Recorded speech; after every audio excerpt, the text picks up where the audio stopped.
Nick Wild, how you doing? You need to come with us. Mr. DeMarco's waiting.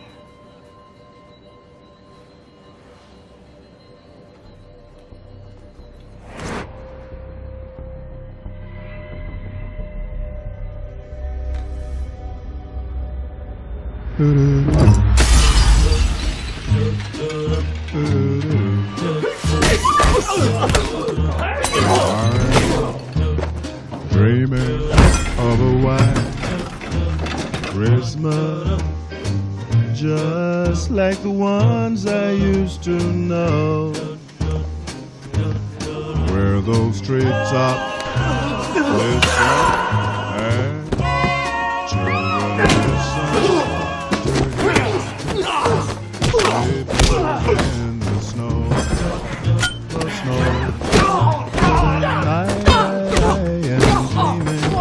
oh, why Christmas, every Christmas alright.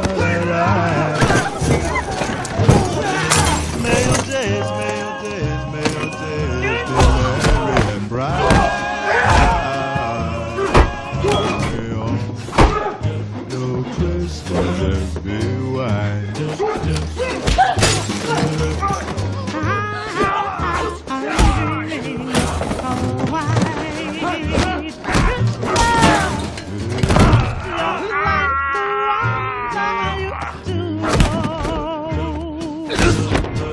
Where the treetops listen and to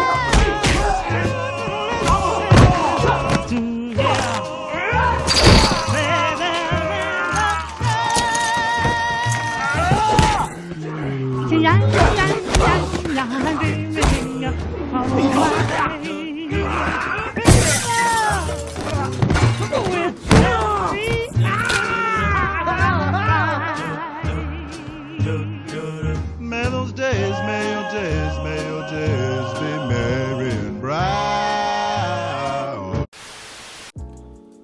So, it's that time of the year where the Steelers and Ratfucks clash. Though the rivalry is rather a shell of its former self compared to what it used to be. But you know, it's Steelers Ravens. I gotta dish out some kind of hate. I got to. And I got some wood to lay in this video. So Ravens fans, I just want to say this, for as tightly contested as this rivalry statistically is, right? For as close and evenly matched as this rivalry is according to all the statistics and the numbers, what is the one thing that lingers over it all? What is the one thing that backmasks it all? That is right, your inability to beat us in a game that means something. Whether if it's in the playoffs, whether if it's, a late regular season game with playoff implications on the line, to, clinch a playoff spot, clinch the division, or eliminate the other team from playoff contention, whatever it is. But in those kind of games, more times than not, we have been able to beat you. And it's what makes the Ravens-Steelers rivalry the most intense. It's those games with something on the line. And of course, it's like, look at our playoff record against you. We are 3-1 against you in the postseason. And you brag about that 2014 wildcard game, acting like we didn't beat you in the 2001 divisional round, to where your only touchdown was on special teams. You act like we didn't beat you in the 2008 AFC Championship game, where we completed a 3-game sweep over y'all. You act like you didn't blow a 21-7 lead to us in the 2010 divisional round. Hell, you act like we didn't ruin your Christmas in 2016 with the Immaculate Extension. Because it's like, and even the one time you did beat us in the playoffs, right, Nevermore? What'd you follow it up with? That's right, blowing not one, but 2 14-point leads to the Pew-Stinklin' Deflatriots the week after. The 3 times we've beaten you in the playoffs, 2 of which we went to Super Bowls, winning 1 of them.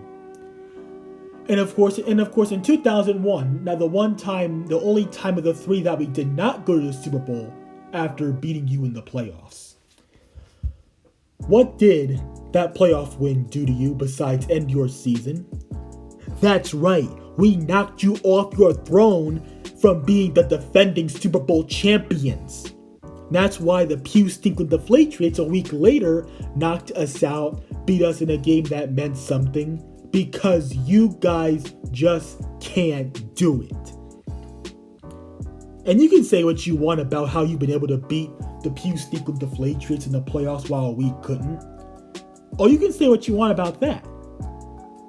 But of course, you have a major inability to beat us in games that matter.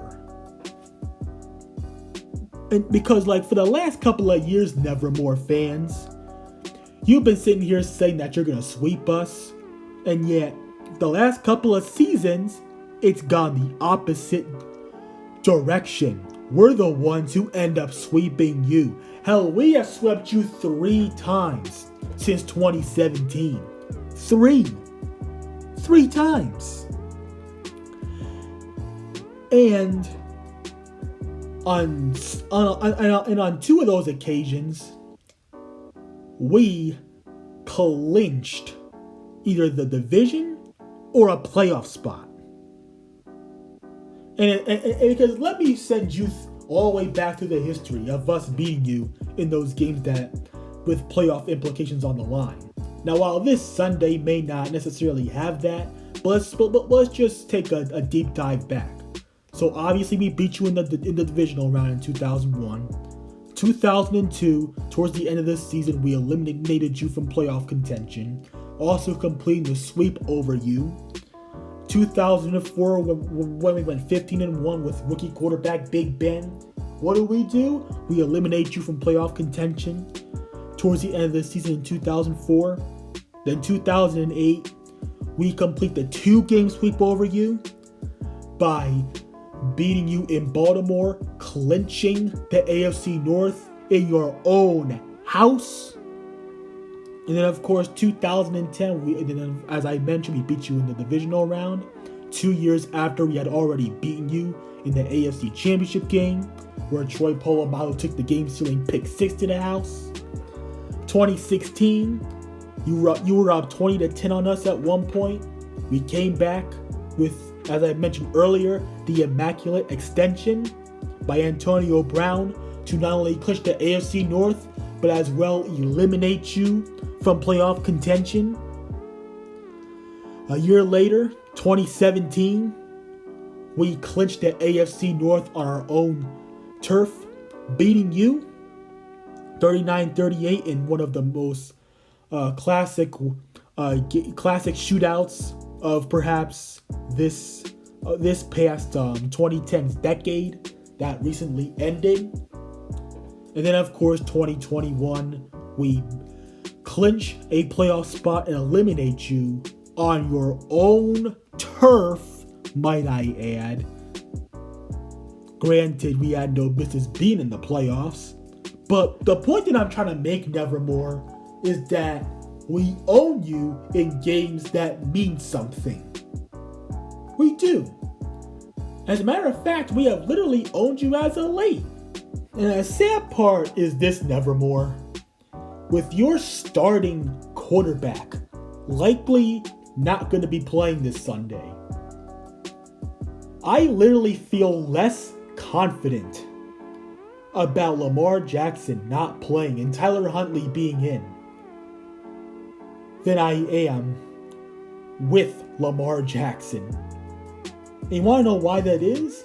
Because we just simply seem to have Lamar Jackson's number every time we play him. The one time Lamar Jackson actually beat us, we had Mason Rudolph and Duck Hodges under center. 2 of the worst quarterbacks that we have ever had. Literally.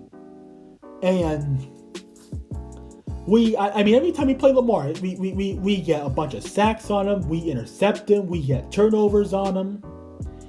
And this is a guy who supposedly seems to torch every other team in the league at least once. He's done it to pretty much everybody he's played, except for the Pittsburgh Steelers. For some odd reason, he just can't do it. He can't do it.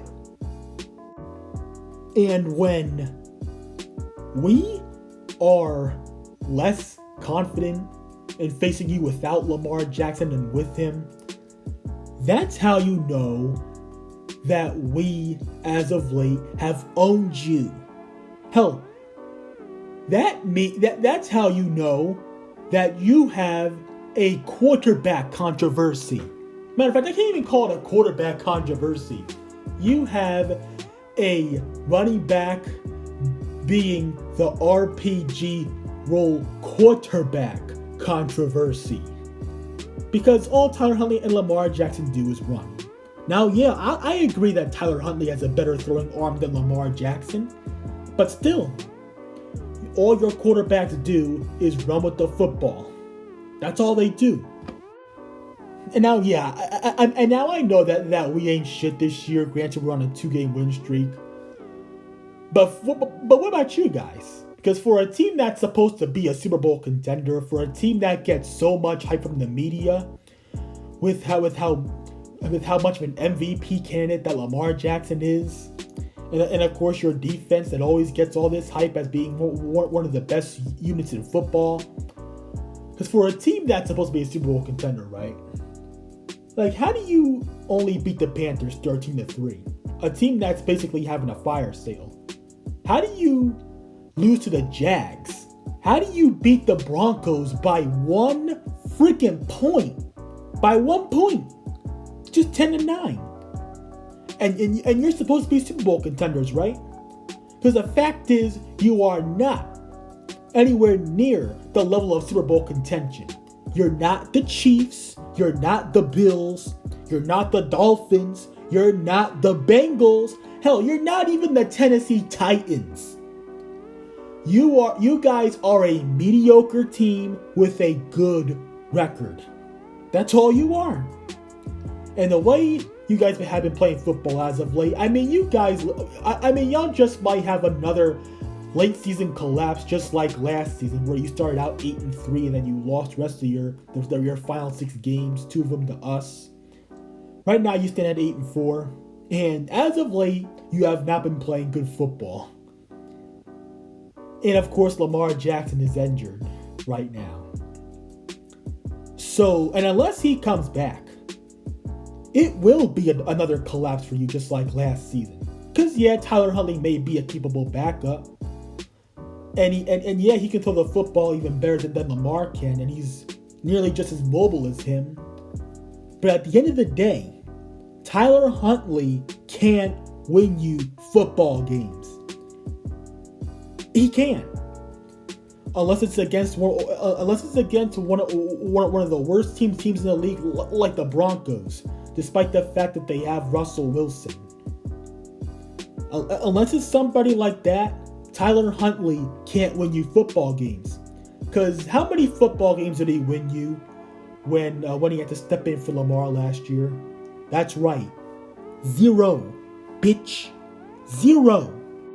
But as far as this game goes, man, I'm expecting this to be a very run-heavy game from each team's offenses. I'm expecting neither quarterback to throw the ball any more than, I would say, 25 times. I'm expecting both teams to fight for time of possession. And honestly, I just do not see how either team puts up any more than, I would say, 16 or 17 points. I think it's going to be like maybe a 13-10 kind of game, 16-13, maybe 17-14, 10-3 even. Could it go either way? Of course. It's Ravens Steelers. I mean, you just cannot predict how these kind of games are going to go. it's damn near impossible to predict who's gonna win, or at least be certainly sure about that anyway. But anyways, that's all I gotta say, man, for this video. Let's go Steelers, and fuck Nevermore. I'm out.